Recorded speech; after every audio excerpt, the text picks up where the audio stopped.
Muntang dasal ay proteksyon.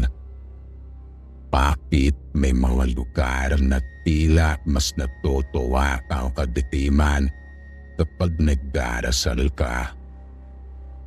Sa isang lumang kumbento sa Nueva Castilla, may mga madre raw na hindi lumalabas sa umaga dahil ang mga naglalakad sa pasilyo ay hindi na sila.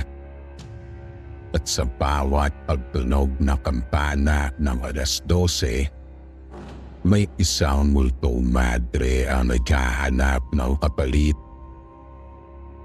Kung mahina ang loob mo, ngayon ka na tumigil.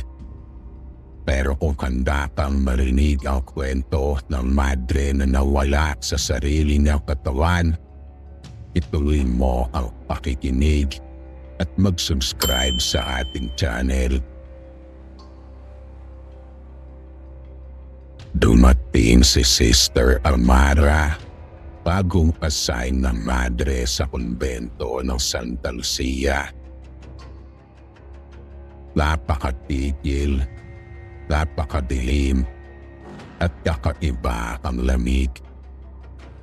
Parang may humihinga sa sahig nito.